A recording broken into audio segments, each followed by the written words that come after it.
Oh, hello. This is Gerald the Troll, and this is Voices in My Head, and, wait, let me turn this over to Philly. Hold on. Philly! Yes, Mr. Gerald. Oh, the show's coming on. Oh, yes. Well, hello, audience. This is Voices in My Head. Episode 20. We've been doing this for like 2.5 years now. And it's actually done pretty decent, all things considered. And Basil is here with Robin Ray Eller. A very nice lady, I must say, indeed. And we're going to talk to her about all the stuff that she's done with audiobooks and other stuff. Like, she was a singer and a dancer for the one famous guy, and she also speaks Italian, and she knows what boysenberries is. So, anyway, enjoy the show. It's right in front of you. Okay, see you on the other side. Howdy, folks, and welcome back to another episode of Voices in My Head. This is episode 20. It feels like a big anniversary thing for me. 20 months that I've been doing this. Actually, longer than that because I skip a few months every year. So about 2.5 years of interviewing glorious audiobook people. And today we have one of the most glorious of the audiobook people, Mrs. Robin Ray Eller, joining us all the way from Los Angeles. And well, let me just start off by reading her bio because she's got an interesting life all around her here. Let me get this webpage.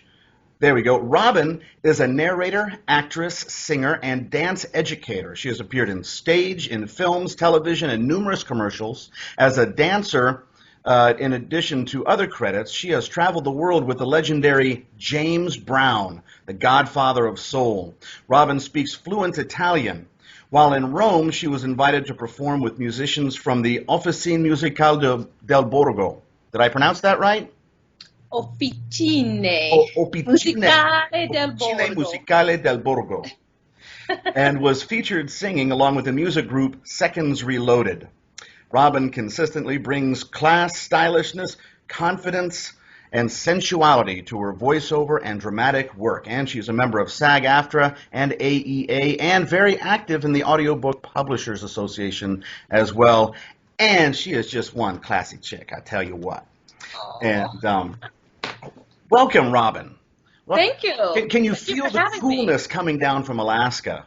Oh, I would welcome it. And 57-degree weather, I would welcome that as well. Oh. It's upstairs in my house. I'm on the second floor, and it's 83 degrees. We get temperatures over 75 maybe for 1 week every year in Alaska, or at least in Anchorage. Up in Fairbanks, it gets in the 80s and 90s back in my hometown, but still, even that, it's for like maybe 2 or 3 weeks, and then the rest of the year is nice and comfy.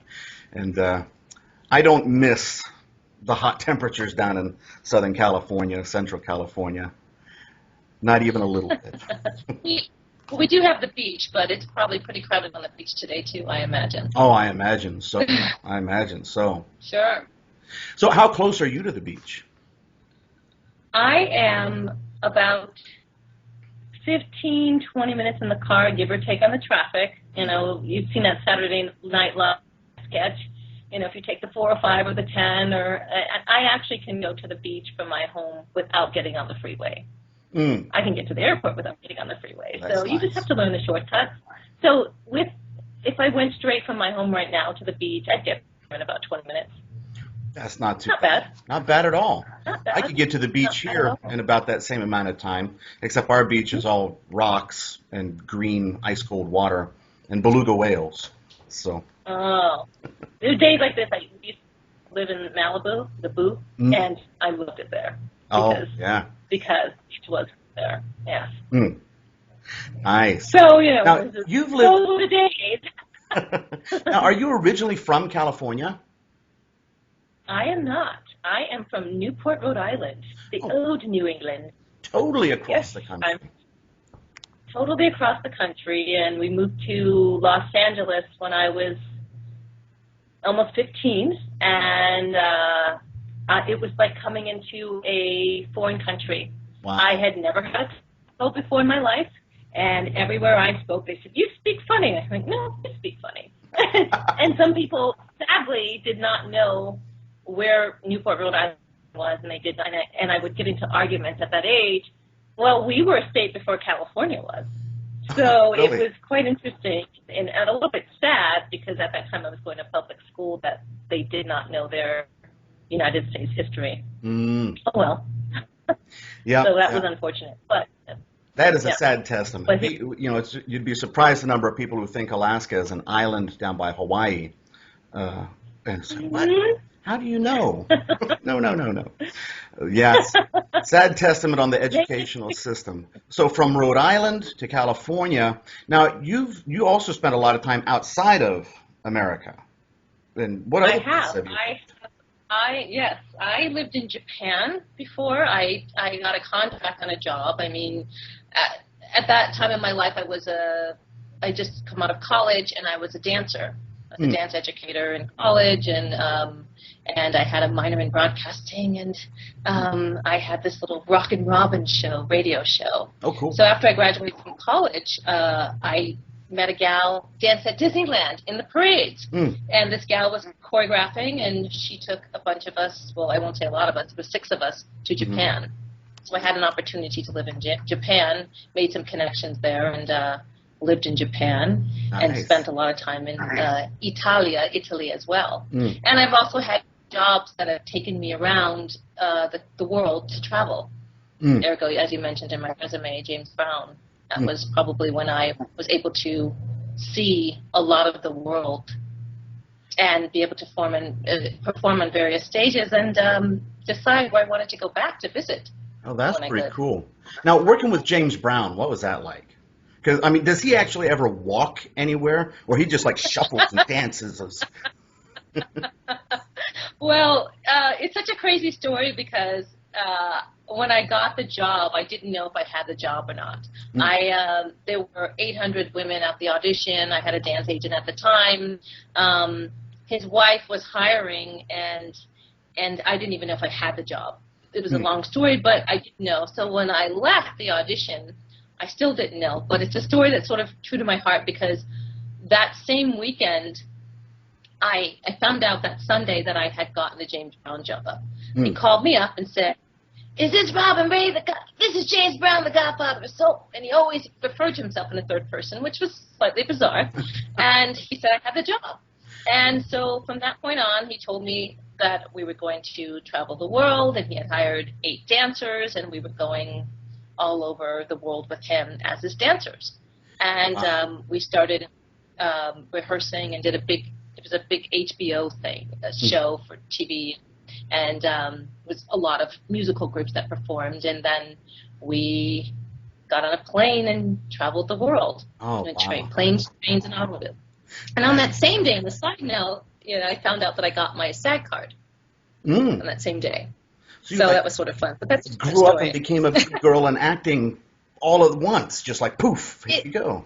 It was sort of, well, I guess you could say that. They all sort of intertwined in some way. When you were a dancer, at one time things were separate, but then dancers became part of the union. And if you did a TV appearance, obviously you got Taft-Hartley, and then you became a must-join, the union rules. And in my case, I had done a show with a friend, and he asked me to come and be in the show. And it was a crazy show with Matt LeBlanc, of all people, from Friends. And we were hired as dancers. So he asked me to come, and I said, no, I don't feel like it, because at the time I was living in Malibu and I didn't want to drive. And something said, call him back. And I called him back, and I said, you know what? I can make it. So I drove into town. The director's saying, okay, you say this and you say this. And there were 2 of us who didn't have our SAG cards, and one gal did. And she said, why don't you say this line? Because at the time, if you had 5 lines or 5 words, that gave you your SAG card. And so my 5 words were, "Hi, Vinny, I heard about your butt." And that's how I got my SAG card. Cool. Because it was to Matt LeBlanc, I got to say that too, but and so it aired, and my agent said, don't say anything, wait for it to air, and we'll get to that. So that was how I got my SAG card. And then that day, they sent over contracts, obviously, and you had to sign the contracts, and you'll get a residual from that. And then the next day, my contract came for James Brown. Mm. But I had already been performing prior to that in plays and college. I did plays and things like that. So, this was making me a union member, which was nice. Right. Which was nice. Open Yeah. up that So, extra horizon there for you. It did, but with James Brown, there were still television appearances that were done. So when we weren't on stage, we were able to perform. We did the American Music Awards, and he got a Lifetime Achievement Award, so we were on there. And at that time, there were variety shows. Arsenio Hall had a show, and we do different shows with him as well. So wherever he went, we went. Now that so it was playing. Did you say there was 800 women that applied for it, and there was only 8 positions? Mm-hmm. Wow. So you shone like the stars. That's and guess what we were called? The James Brown Dancing Stars. Ooh, there you go.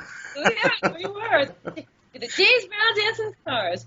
It was a really great time in my life, I have to say, because I was dancing with a legend, and it didn't hit me until we would go to these different countries. For example, we were in Paris a lot. He had a huge fan base, and how we were embraced. How we were embraced was amazing. I mean, we'd go to a restaurant, or because we were on stage, we didn't go out till late at night to eat, or we'd go to a nightclub, and we were ushered in, and we were just treated like royalty. And I thought, wow, I want to live like this all the time. Well, of course you can, but it's sort of a fantasy, because I was seeing the world and getting paid to do it, which is sort of nice. Oh, yeah. If you think about it. That's right there, yeah. Right. That is. And he was very musical. Is what? Very musical. Very So musical? He was very musical. I learned a lot about musicality, which helped you in other aspects of, singing and dancing. I learned about musicality and rhythms, so that kind of applies to books sometimes. Oh, yeah, absolutely. Or acting. Absolutely. Pacing of books. Yeah, And acting, that's there's beats. one thing that I discovered years ago. I was a percussionist. I did hand percussion, Latin percussion, and the amount of assistance that gave me with audiobooks, with stage acting in general, just knowing the beat, how to keep a beat. Even, the music may be going crazy, and there's all these kind of sub beats and different angles going on in the music, but being able to have that solid, internal metronome going all the time. Sure. Really, it's amazing how much musicality can help with spoken word acting, in my opinion. So I agree. Because there's moments where internally, something doesn't feel right. And so the actor in me can't move forward until we fix what this might be here. And and there's something that we know what it is, and it's all of a sudden my body will stop. And there's a disconnect between the brain and hello, we have to fix something, and the mind and body are really, that's when they're so connected, and you really have to honor that. And so I'm fortunate in that sense that I had those experiences. Well, that is excellent. Now you've got a lot of, in addition to the music and the dancing and the stage acting, you also did a lot of television, the soap operas and things like this. How did you get into that? Well, it's interesting because it sort of found me in a way. I'll retract that statement. At one time, when my grandmother used to sit me in front of the television, or an aunt that was babysitting me, and they watched their stories, their soap operas, and they would say, "Well, I'm going to watch my stories." Like, I had an aunt, and she's from D.C., but she's very Southern. She's like, "Oh, I have to watch my stories." So she was going to watch her stories, and they were these Channel 7 soap operas, General Hospital, All My Children, and a few others. And I knew that it was a way to sort of be a step into acting per se, but it's not any different. If you're an actor, you're an actor, whether it's stage, film, TV. The same training applies, but in sense of the genre of how you prepare is different. Really? Now, I never had I never had a contract role. I did some day player roles, which day player means, one, I was a mayor on General Hospital and at city official, and I had a monologue to learn. What happens, though, is the contract players will get a script that day, and they'll go home and learn it. But sometimes that morning when they come in, they'll say, oh, we just added these pages, or they're taking away pages, or you might think that you have 6 things to do, and turns out you don't have any. How I got to General Hospital was, at the time I was doing a musical, and the choreographer for the musical was also the associate casting director at General Hospital. And it was between myself and another woman, and for one role in this musical, and she called me and she said, I really want you, but the director knew her and had worked with her and said he wants her. So she says, what I can do is give you a small bit on General Hospital. And of course I wasn't going to say no. I said, hello, yes. And so that was called an under 5, which is this 5 lines, or you get a few bits here and there. And then this little role became a recurring role. And so at that time, I thought, I need to learn how soap opera works. And so I took some soap opera workshops with teachers that talk about how soap operas work. And sometimes people take them, some don't. But it was a way to sort of get to know these casting directors. And so I started working over there a few times. And then she would call me up and say, hey, I have this part. I'd like you to do it opposite so-and-so. And I said, okay.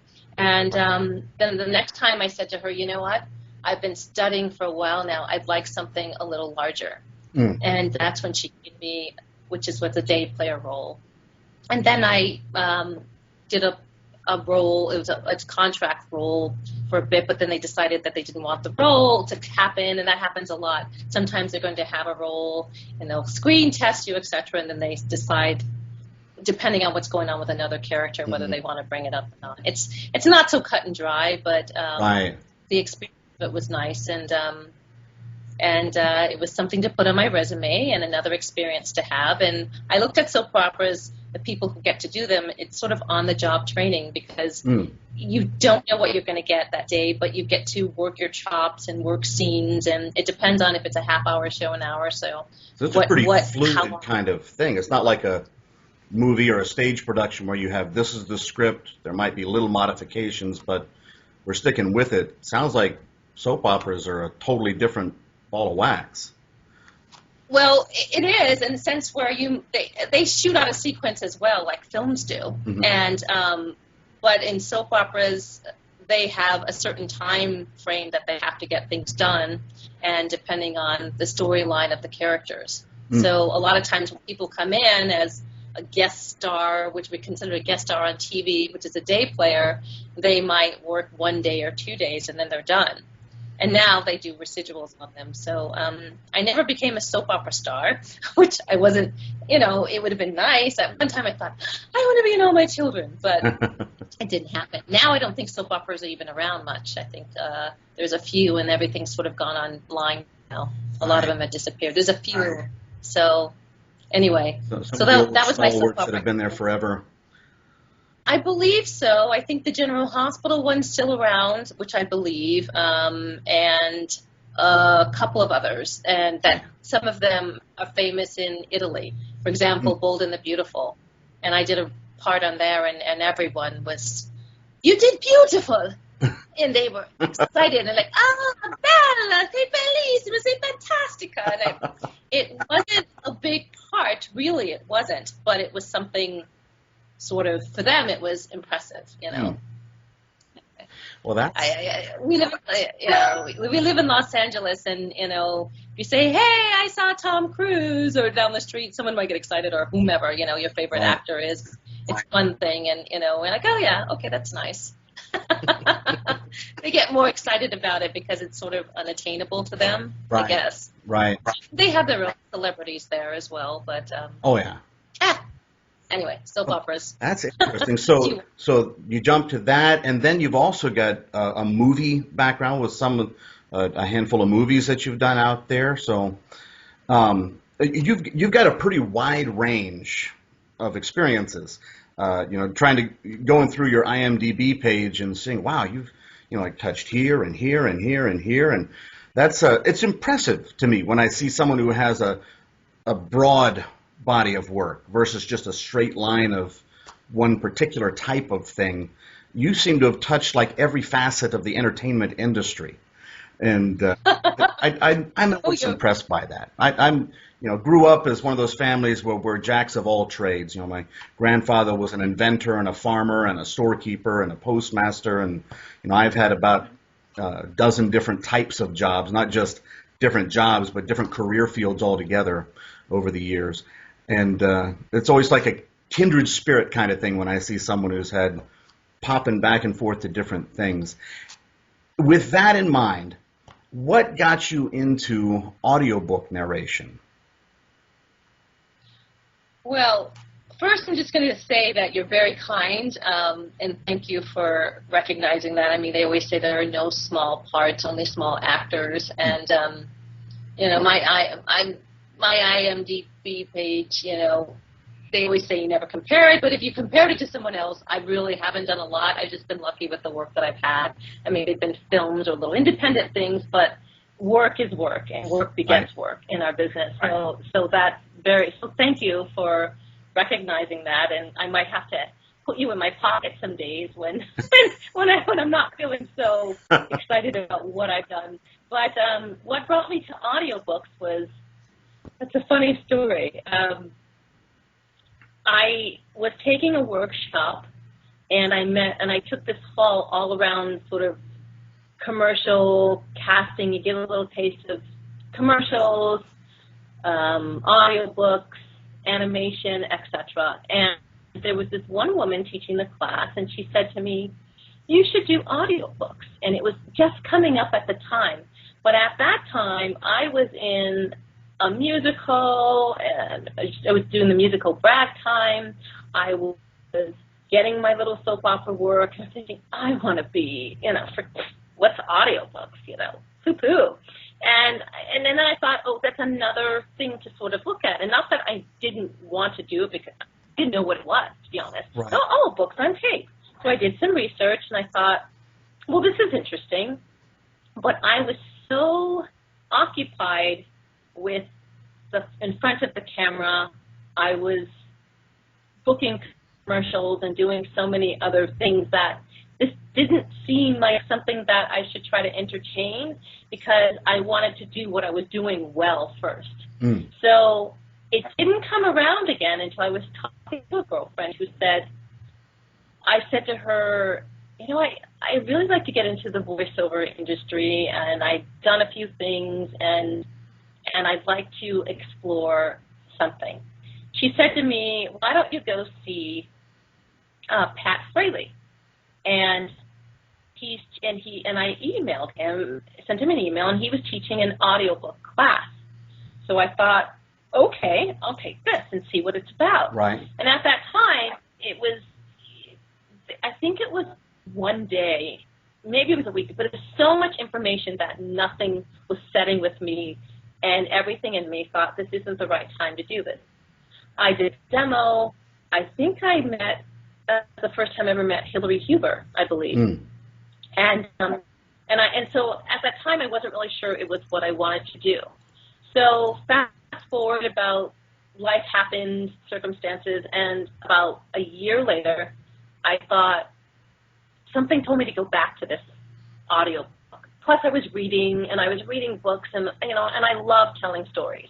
I love to talk. So I thought, this is a great fit, and I love to act. And a couple of people kept saying, it kept coming up, audiobooks kept coming up. So I decided to explore it again. I went back and took another class with Pat, and everything sort of fit together. And I thought, oh, I know what happened. I did a book with Scott Brick, and Pat Fraley had done this book, and it was sort of a fundraiser audiobook for, gosh, I'm blanking on his name. Frank Mueller. He used to do the narrations for Stephen King. and he passed away, and they were going to do a book, and it was called Patrick Scott's Smoking Mysteries. So it was a multicast book, and I played Scott Frick's niece in the book. And I got this book, and there was a lot of narrators who had worked on it. Some narrators and audiobook narrators had worked on this book, and that was my first experience in the audiobooks. And I remember leaving, and I thought, I found my home. That was the thing that sat with me. I found my home. Everyone was so generous and supportive, and that was the first time I had ever met Scott, as a matter of fact. And then it sort of went on from there. So I took another audiobook class. I feel like I went to the University of Pat Fraley, because I just wanted to be certain about what I was going to do. Because each time I'd walk away with a little bit more, but I wasn't sure. And my main thing was I didn't want to give up the security I had at the time with commercials, because I was paying for my health and retirement, and then it's a lot faster in terms of what you do. You go in and do the work and you leave. And so, but I have this extensive theater background, so I wasn't afraid of the hard work. It was just knowing, is something right for you? Mm-hmm. And so I had a conversation with Hillary Huber, and I had asked her a specific question about what, as actors, we experience whether we're the right fit, we're the right type, whether you're the right ethnicity, etc. And I didn't know where I would place in this world of audiobooks, because, sometimes, people will meet me and they go, and someone has just said, you don't look the way you sound. And I thought, well, that's sort of an ignorant question, because what am I supposed to look like, or what am I supposed to sound like, in mind? Because not all African Americans sound the same. They don't look the same, but that was that person's issue, and ignorance, I should say. So I wasn't sure where I was going to fit. So Hillary said, I think you should talk to Robin Miles. And Robin Miles is a narrator in Audiobooks, and she's in New York, and I called her up. And at that time, she was what Tavia Gilbert is in terms of organizing the narrator track for APAC. And I spoke to her on the phone extensively, and she said, I have this new thing that I want to try, and it's called Director's Diagnostics. How would you like to be the facilitator for this? And I said, okay, sure, why not? And I thought, and this is when you're just starting out. Had you even done any books at this time? I've only done the one the multicast book. This was the only book I had. So I thought it was a great way to go to meet people at APAC, the audiobook community, see if I wanted to be involved in it, and in a way, or to understand what it was all about. Right. And so I jumped in a pile of audiobook soup, and I swam very nicely. And in turn, I had some production coordinating experience. I've choreographed for shows in Japan, and I've had to do a lot of production coordinating. So it wasn't difficult, but this required a specific personality. And thank goodness for Robin and Hillary, for Hillary introduced me to Robin, but Robin having trust in me. Right. Because she didn't know me well, but the conversations we had, and when you meet people, you can tell. We're adults, we can tell, where it's going to go, where it's not going to go. And she asked me some things, and it became a great way to be exposed to the community. And I have to say, I'm going to toot my horn and say, I'm darn good at this. So I became the facilitator for the Director's Diagnostics, and this year was the 5th year that I've been doing it. Wow. And so I love it because I get to interact with some of the publishers. Some I only talk to once a year. Now it's a lot different even from the first 2 years that I was doing it. Just the whole way audiobooks has changed, because at that time I think AC was just coming around, and etc. But I had an opportunity to meet publishers, meet other narrators, and that I probably wouldn't have met, maybe. It's hard to meet everyone on one encounter, but it gave me a sort of a bird's eye view of the scope of things, just sort of, but being immersed in it, and we're colleagues, so I'm not above anyone in any way, shape, and form, but I have this responsibility, and I care about what I'm doing, and I really care about how I do it, and there are reasons for how I put the piece of the puzzle together. And I have to tell you, it works. It works. Oh, I mean, absolutely, it worked for me. I went to the first one this year, and you set me up with someone that I was like, oh, okay, we'll see how this goes. Next thing you know, I got 6 contracts with him, and it's like, okay, this is congratulations. It is, and thank you for recognizing. I have someone else who's very gracious that way, and that's very nice of you to say. And I don't do it because I want something back. I don't believe in that, and doing something because you expect something back, because I do it because I enjoy it. I love people, and I love the interaction. We have a special community that we belong to that's different from any other community, I feel. Right. And I like the give and take and support that's there, and it's sort of an intimate community in some ways, and when we all come together, it's like a big family reunion once a year. Oh yeah. And so it's great to see everyone, and now it feels like the two coasts, and wherever you are in the United States, it's sort of merged together even tighter. It's a lot more close knit than I recall when I was first starting out. But I didn't know what I was going to get into. But I'm so glad that I did. Oh yeah. It's an amazing thing. And I just have to reiterate for the viewers out there, if you're going to APAC, do the director's diagnostic if you can, because it is worthwhile, and the amount of work that Robin puts into it, and I think a lot of people don't realize the amount of work it takes to pull off a conference in general. And then each individual person's little side pocket that they're doing in it is a full-time job sometimes. And sometimes and we have to give kudos to Michelle Cobb and Tavia Gilbert, because what Robin did was fantastic, and then to take it on, Tavia, and then make it something else, and it's just become a huge part, and everyone has their own little pocket, plus the committees that are involved in putting it together. And you're right, it takes a village. We have to, and sometimes it's a lonely village because people don't understand or they're frustrated. But I will tell the viewers, if you're going to go to APAC, sign up early, become an APA member.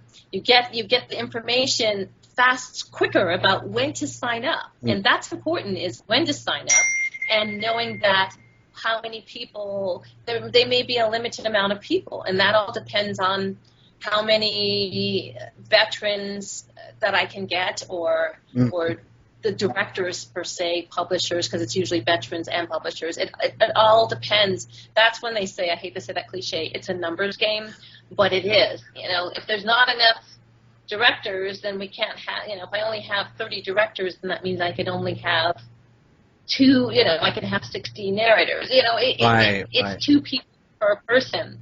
And so, and I'm fortunate because there are publishers who've been in it from day one, and they continue to donate their time. We're all donating our time, and it's great. It's a wonderful. I love it, and as long as they want me to be director's diagnostics, I'll be happy to do it. I enjoy it, and I've had this little system that just seems to work, and it's intuition. So that's and then there are other ways to get involved in the APA if people are interested in doing it. This just happened to come around, and that it was one of those things about being virtually the right place at the right time, because we weren't physically in the right place at the right time. It just happened to be. So that's how the my involvement in the APA came about. So I'm sure there's probably other things that I could do, but at the moment it's this, and I make it on a few other committees as well. Well, you jump into wherever you fit. and Absolutely. slide into it and it fits. I went last year and ended up behind the reception counter and ended up being there almost all day, and it was a blast because I happen to like strangers, so that worked Sure. great. And, but whatever Right. position a person can find at a conference like that, I recommend to people all the time, volunteer. Any kind of conferences you go to, if you can volunteer to do something while you're there, you're going to meet that many more people, and it's going to be a whole different shaped experience if you spend some Right. time working it. But it also, too, the thing to remember is the director's diagnostics is to have an experience. Mm-hmm. You may not necessarily get hired from it. And Right. sometimes the misconception is, oh, I'm going to get hired, or you didn't put me with the right person because I wanted to be so-and-so because I want to. That's not, no one has an obligation. And there used to be a disclaimer that when I used to take casting director workshops, and they'd say, this does not mean that this person is obligated to hire you. It's not Right. an audition, because then that becomes a whole other thing. And it's a way to get feedback from either people who are now they're veterans and they know and they've been where you're coming from, and then there are the publishers that are involved. But if you're just starting out, it doesn't make sense for you to go and sit with Audible when you have to get to point A to point B. But I Right. think sometimes everyone's rushing, and it just doesn't work out that way. So they just have to take their time and go in with no expectations, because whether you have a director's diagnostics or not, there are plenty opportunities to meet people. I've witnessed it. I've witnessed people who they might have had a director's diagnostics, and they may not necessarily get a book by that person. Right. But they end up meeting someone else, and they have a book for them. It's not rocket science, and everyone's journey is different, and Right. so we can't compare it. We just have to go on the journey. Right. and It's and that's really what it multi-tentacled is. beast. Exactly. So- It is. And speaking of these multi-tentacles, I'm curious because your experience is multinational as far as acting in general. When you were doing stuff in Italy and stuff in Japan, are there cultural differences? Audiobooks are becoming big in Europe. A lot of in Germany and Italy and Spain and so on. I've seen it's a growing industry there, newish still, but a growing industry. Are there cultural differences in the way that acting is approached, or things like this may be approached in the different countries, or is it all pretty much what works in America will probably work elsewhere? Well, the thing with audiobooks in other countries, it depends on the country, because I had a conversation. I went over to Book Expo and I went to the international section. I was talking to a couple of the Italian publishers, and it hasn't boomed necessarily, exploded the way it has in the United States and other countries. I think ultimately it will, but there's still some kinks that they have to work out, and they're not they haven't quite worked those out. So right now it sort of depends on the books, and in as much as Italians are on their phones just as much as Americans are in any other country, constantly attached to our mobile devices, they still haven't quite worked out the boom. But to answer the other part of your question, performing is performing. If you're an actor, you train. You study. You take acting classes. You study voice lessons. You train if you're a dancer. I actually went to I took a voice lesson in Italy, and I thought, oh my God, because I was the only American in the class, barely spoke English, and at this time my Italian was so, not even remotely as good as it is now. And I remember sitting in the class, but music and dance, I think arts, there's a common thread that you don't have to necessarily communicate well verbally. You just let your instrument do the talking, so to speak. Right. In this case, with voice, I was able to discuss with her, and some of them, I think, the Italians, and they work just as hard as the Americans do. There's a different type of rhythm they have when they play jazz, and a lot of them are influenced by the Western culture. A better example is probably Japan, because when I lived there for a year as a performer, and I was a rock star there when I was in Japan. Like, I was on billboards, and it was strange to see your face on a billboard, and they're pointing to you in the train station. And I worked with this guy who was the Michael Jackson of Japan. His name was Tahara Toshihiko, Tosh-chan. And everyone knew who he was. His fans followed him. The same fans from city to city, they would spend their money and follow him. But what I saw when I was a dance educator, what I saw with these dancers were their discipline. They are disciplined like the Russians train. They train hard, the Japanese, and they are great imitators. What's different culturally is the soul. The soul, like Italians probably are the closest to Americans, but because they're very passionate. And, when you think about operas, they're very, very, there's a lot of emotion.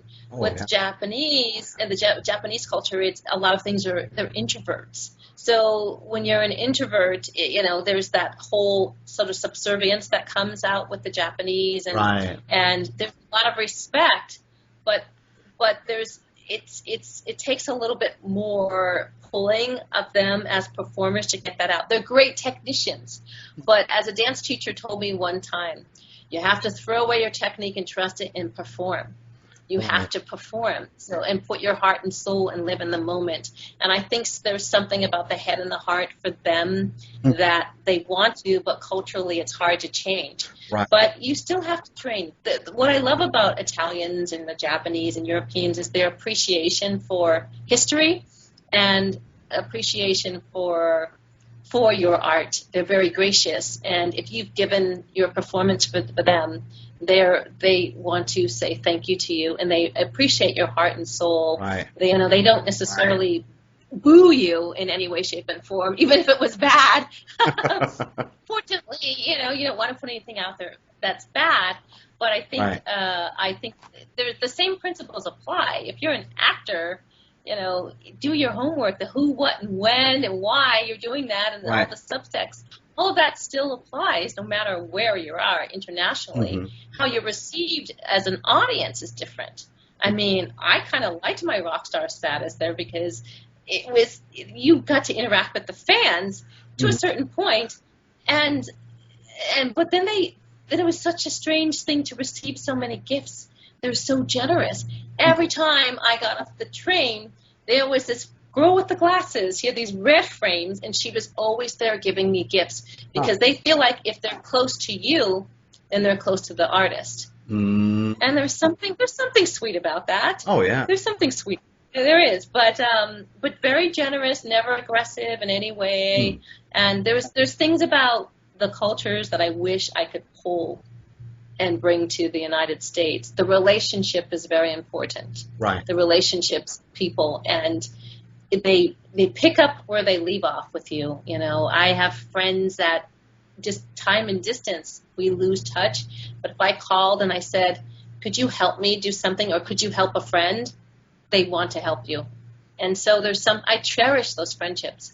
I have a 25-year friendship with my interpreter in Japan. 25-year friendship. I mean, some people's marriages don't last that long. And so, and I'm blessed to have had these experiences, to see the world, to perform in other places. For example, when I did perform at Officina del Borgo, the people were lovely. The musicians were great. My friend in his group, Seconds Reloaded, his name is Andrea Penzera, and he just took me under his wing and said, hey, just go, let's play. And we would do acoustic stuff, at these coffee houses. And then the place that I performed is called Fonclea. Those musicians aspire to perform there because it's sort of like I would say like a Blue Note or Apollo Theater. It's a big deal to perform there. And I didn't really think anything of it. So there's an appreciation that I have for it. now that I didn't have then. Oh, So, very cool. so yeah, I mean, I kind of went off the cuff a little bit. I hope I answered your question. You know, acting is the same no matter what. I think the pay is different there in Europe for sure, especially in Italy. There's a lot of bureaucracy there, and in Japan, at the time when I was there, it was great financial.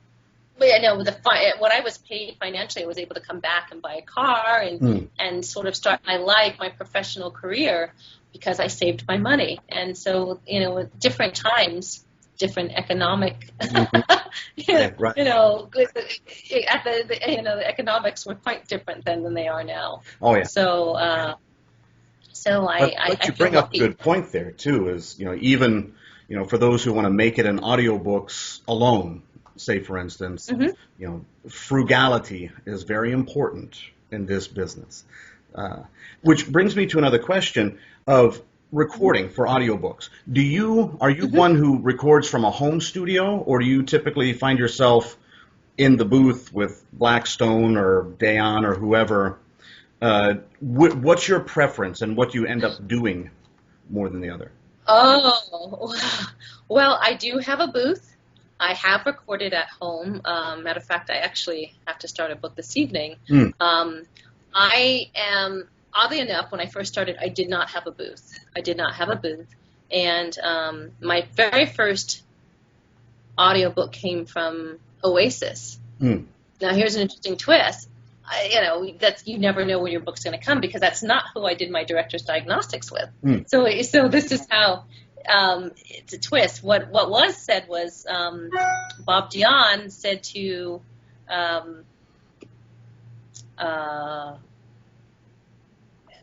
it was she's no longer there, but he said to someone at Oasis, you know, this lady's great. I hope you hire her, and then then I got a book. But I was actually because I didn't have a booth, I was sent to someone who had a booth, and that first book I did was actually I did it with Zach Harry's at Mosaic Audio, and it was my very first audiophile review. I didn't, You got a review on your very first book too. Yes, Nice. Yes, it's exciting, and I thought, oh my gosh, it was very exciting, and for me it was, and some people said, oh, I thought you've done 85 books, but here's, I wasn't sure about committing to it wholeheartedly, so I guess the impression I left that I had done 85 books, but I hadn't done 85 books at the time. But I have done books in my studio, but I've also gone to Dion and recorded books, and I just was down at Penguin Random House, and I've also been over to Out Loud, to Mark Kondraki's place out there. So the answer to that is, it depends on who's giving you the books, right, and that's where you go. So what I love is the experience of having a director. And we all self-record and self-direct, and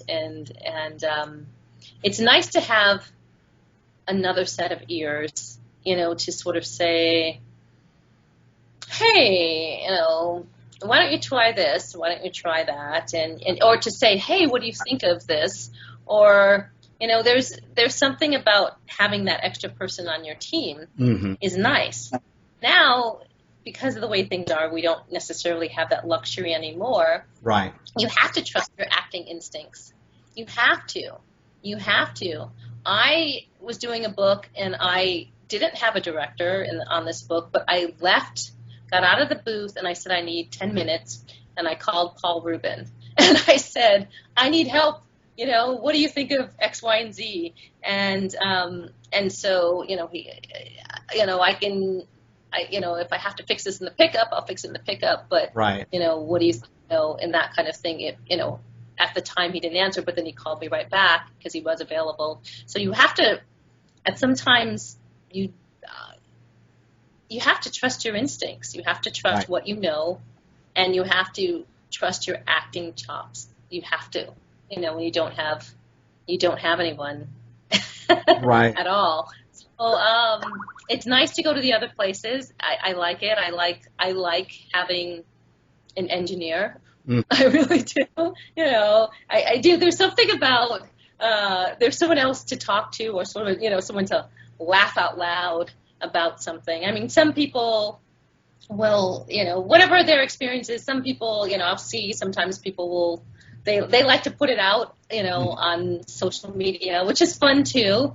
I'm not that person that, necessarily that says, oh, blah, blah, blah, it's going on. But it's nice if we need help and we can't, that everyone Right. will say, oh, hey, I this or that, what I have turned to people for an idea or suggestion. I have referred people for my foreign contacts for help with assistance with, a language they didn't know. Mm-hmm. I have personally helped people with Italian for a book. Or 2 books actually. So, it sort of depends, which is nice that we have that community. Right. But so I've been fortunate to do both, and it's nice when you can do both because it's cool when you go down to Random House because you're just like, hey, it's sort of you see people that otherwise you wouldn't see. So it's sort of nice, when everyone's like, what are you working on? Or one time at Beyond Audio, it was sort of funny to hear what every person was working on, and then and we sort of laugh about what the experiences might be, or whatever the story is at that time. So it's nice. So I like both. There is the I mean, we're home, we don't have to drive anywhere, which is nice Right. as well. Right. But Right. but there's something about having a teammate that's cool. Oh, yeah. Right. To me. And my house partners here want to come up and ask you a question, or a series of questions, actually. So I don't know if you're familiar with the guys that live with me. I have the 4 leprechaun brothers, Feely, Neely, Boffin, and Berthold, that live in my crawl space. And they like to come out at during these interviews that I do and ask some deep psychological questions that really try to get a feel for the personality and the who you are. Robin here. And so if you don't mind, they'd like to come up. Boys? Yes, Mr. Basil. It's your turn. Come on. Put the goat down. Okay, come on up. Okay, so Mrs. Eller, these are the brothers 4. Feely, introduce your brothers. Yes, sir. Hello, Mrs. Eller. My name is Feely, and I'm the eldest and the leader of this clan of incredibly talented and unbelievably nice and highly intelligent leprechauns. And these are my brothers.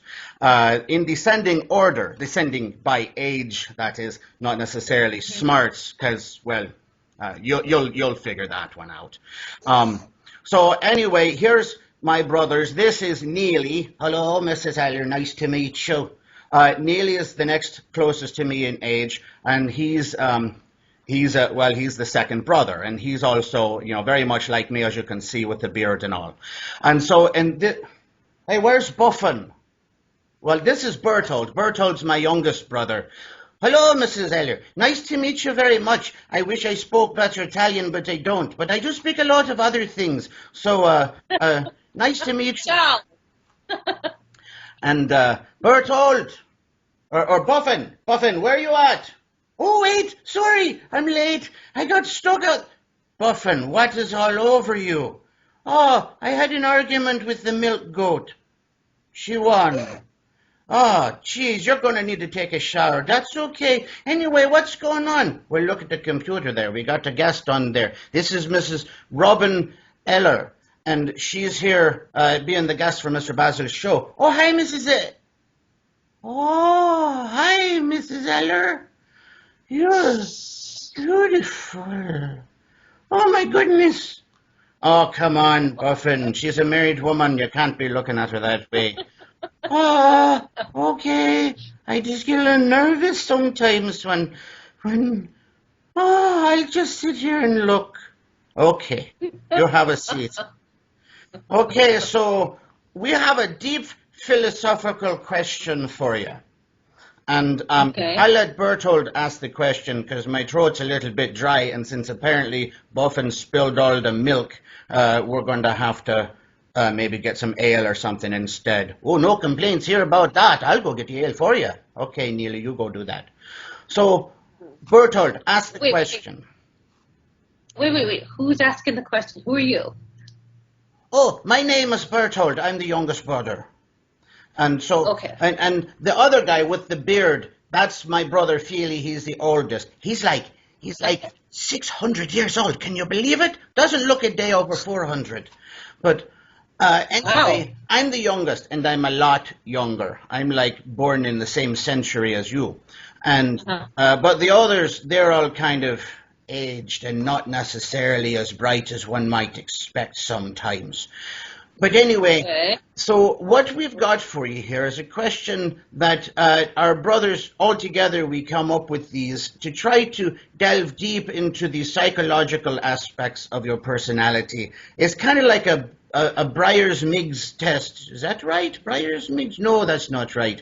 It's one of those tests that you would take to keep you out of a psychiatric hospital. So here we go. There's a bit of a dialogue that goes before the question itself. So, on one night when it's really clear and you're sitting out on your back porch, sipping a nice glass of wine and gazing contemplatively at the starry sky, one of the stars looms larger and larger until it seems to land in your very yard and poof! Oh, poof, I like poofs. Oh yes, it's poof! And there's a man standing there before you, and he's kind of wearing this toga-like thing, you know, like the Romans used to wear, except it's all glittery and shiny, and his skin is the color of burnished bronze. And he bows to you and introduces himself, and he says, "Good evening, Robin Ray Eller. I have been sent to give you the answer to everything about life and the universe and stuff like that. But first, you must answer 3 questions." And you, astonished, you say, What? "Who are you?"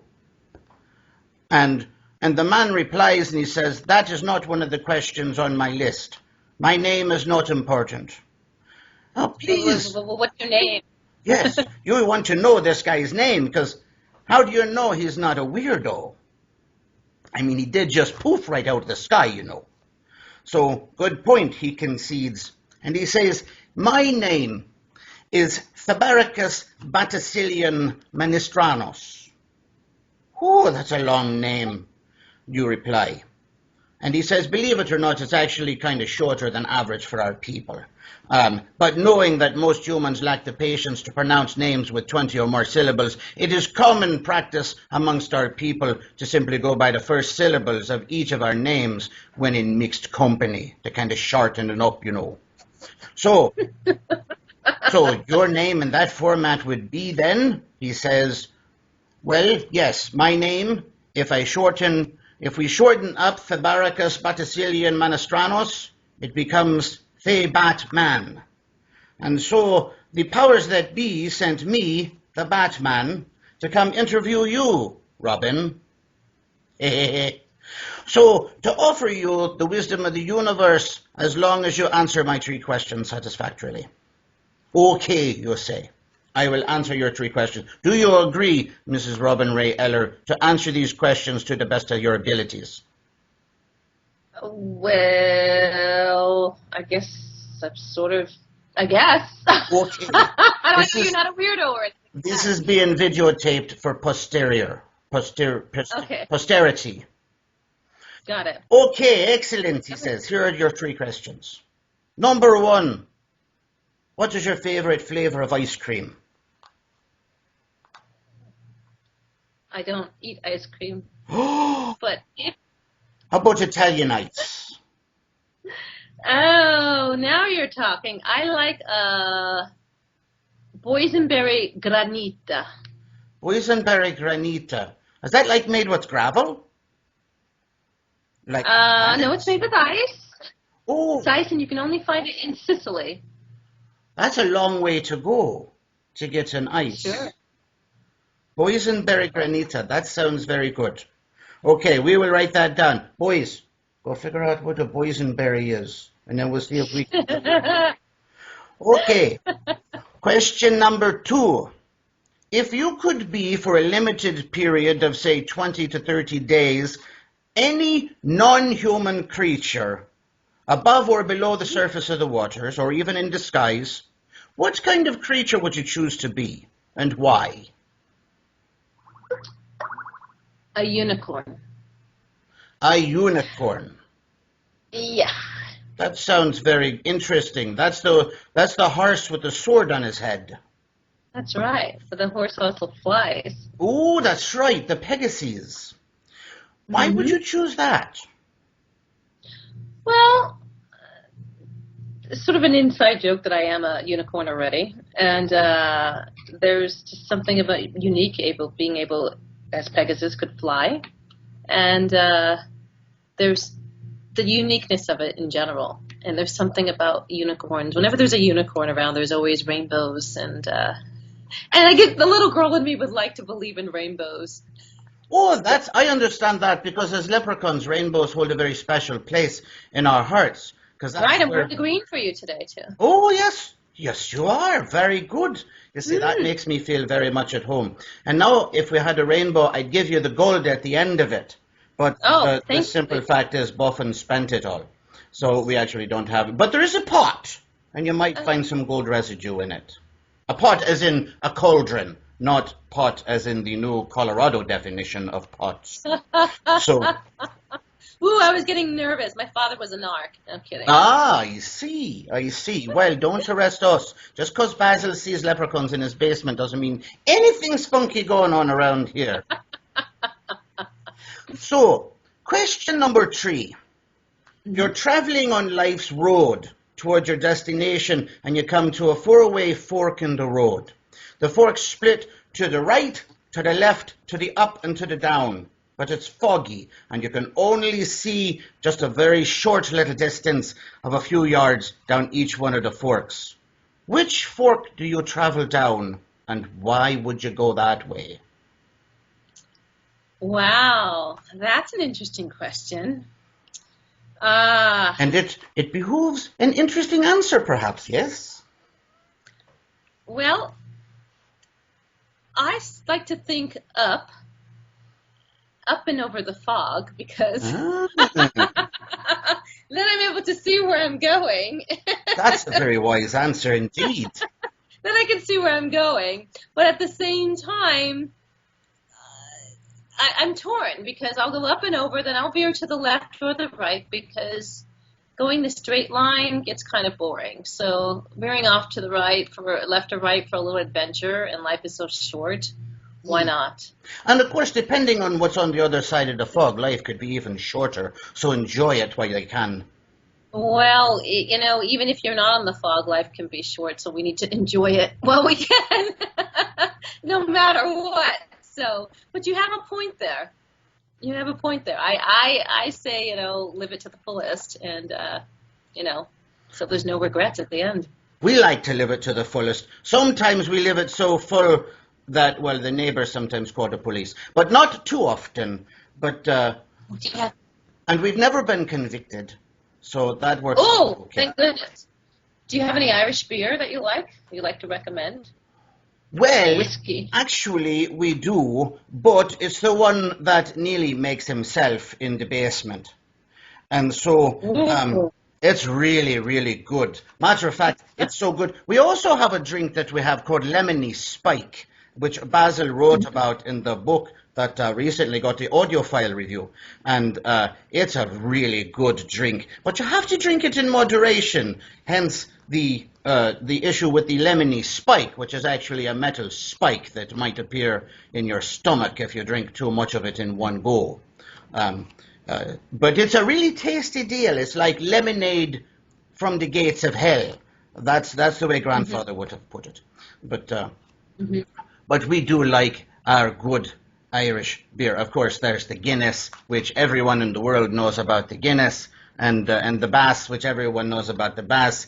But Neely's stuff is even better than both of those put together and shaken, not stirred. It's good. So anyway, sometime if you come up here to Alaska, we'll get some out of the jug in the basement, and you can have a try. It's good. And Sounds yummy. Oh, yes, indeed. It's all frothy and black and thick, and you can eat it with a fork. It's that good. And so finally, the last of the 3 questions. Hey, wait a minute there, Bertold. Mr. Batman said that there was only 3 questions, but this is 4. Indeed, such are the mysteries of the universe sometimes. What? Let the man finish. Okay, so here's the 4th question for you, from the Batman to the Robin. If you were given the opportunity to open up the book of life which God will go through on the judgment day and find the entry for your husband and put one comment, one line next to that entry at which God will be observing in the end of days, what would you write down for him? Wow. One comment or one word? Or One does it matter? comment, a line, a sentence, perhaps even a long run-on sentence, but it'd have to fit in the box. But then again, God being gigantic, the box might be pretty big compared to your handwriting. Yeah, I think God's pretty generous, so he's going to just let me do whatever I want. There you My husband, the most loving, supportive, generous, oh my God, I'm getting emotional thinking about it, kind,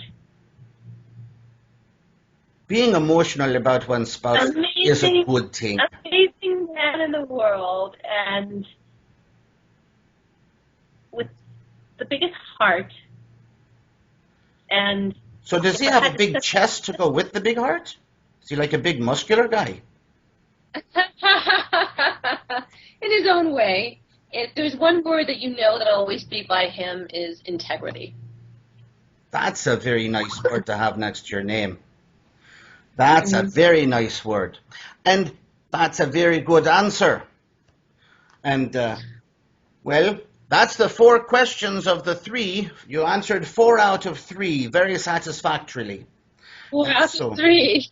So, very good job. So, therefore, you will shortly be receiving a coupon code in the email with instructions on how to receive and download the answer to everything about life, the universe, and stuff like that. And don't hesitate to reply, as the coupon is only good for 30 days and there are no refunds. So, anyway, thank you very much for your participation in the 4 questions of 3 that we asked you. And, Buffin, do you have anything you want to say to this lady who seems to have you awestruck? Do you have a sister, maybe, who's not married and looks exactly like you? Please? Oh, poor Buffin. Buffin gets lonely sometimes. All he's got's the goat, and she's kinda, well, she's a goat. So that's the answer. Oh, very useful. Okay. Boys, do you have anything else you want to ask? Oh, no, I think that's fine. Neely's coming back with the lager now, so we'll just sit over here and we'll sip on some of this delicious lager, and we'll try to send Mrs. Eller a mental image of the taste of how deliciousness it is. And maybe we'll send you a pint or 2 if we could figure out how to get it in the mail. So. Cheers. Okay, boys. Thank you very much. Buffin, go clean up the goat mess. Okay. Ciao, ragazzi. Ciao. Ciao, pretty lady. Okay, bye. And thank you very much for participating with the leprechauns. Sometimes they can be a little strange, but That's okay. but you know, it adds color to life. Oh, so that was a pretty good show there, yeah. Buffin kinda got abstracted. You mean distracted? Well, yeah, that too. And he was like, whoa, she's, well, you know, I think Buffin's, he's infatuated. You mean infatuated? Well, that's what I said, isn't it? No, you said infatuated, which is like being flat on a consistent basis. Oh, okay, yeah, he wasn't that. He was infatuated. Does that mean he was fat the whole time? Well, he's not exactly fat, but his beard is kind of thick. And, well, so is his belly after all that lager. Okay, well, anyway, I think it was a really good interview. Mr. Basil had some very difficult times with the technology, though. Yeah, well, he does, 'cause he's kind of a moron. What? Did you just call him a moron? No, I meant he's like more on than off with the technology. Oh, yeah, I guess so. He's kind of picky in that way, that it should always work right. Well, it's better than working left all the time, isn't it? 'Cause if you work left all the time, you just go in circles. Yeah, well, if you work right all the time, you also go in circles on the other side. Well, yeah, but if you work left and right, then you just make squiggly lines all the time. Oh, that's a good point. Okay, well, I'm getting kind of confused, so it's time to go. Gerald, do you have anything to say? Ah, ah. Are we having spaghetti for dinner again? I like the spaghetti, especially with the moose. Okay, well, yeah. Okay, this show is copyright 2015, Sandman Production Studios, and Basil Sands. And, well, we're out of here. Bye.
Oh, so that was a pretty good show there, yeah. Buffin kinda got abstracted. You mean distracted? Well, yeah, that too. And he was like, whoa, I think Buffin's, he's infatuated. You mean infatuated? Well, that's what I said, isn't it? No, you said infatuated, which is like being flat on a consistent basis. Oh, okay, yeah, he wasn't that. He was infatuated. Does that mean he was fat the whole time? Well, he's not exactly fat, but his beard is kind of thick. And, well, so is his belly after all that lager. Okay, well, anyway, I think it was a really good interview. Mr. Basil had some very difficult times with the technology, though. Yeah, well, he does, 'cause he's kind of a moron. What? Did you just call him a moron? No, I meant he's like more on than off with the technology. Oh, yeah, I guess so. He's kind of picky in that way, that it should always work right. Well, it's better than working left all the time, isn't it? 'Cause if you work left all the time, you just go in circles. Yeah, well, if you work right all the time, you also go in circles on the other side. Well, yeah, but if you work left and right, then you just make squiggly lines all the time. Oh, that's a good point. Okay, well, I'm getting kind of confused, so it's time to go. Gerald, do you have anything to say? Ah, ah. Are we having spaghetti for dinner again? I like the spaghetti, especially with the moose. Okay, well, yeah. Okay, this show is copyright 2015, Sandman Production Studios, and Basil Sands. And, well, we're out of here. Bye.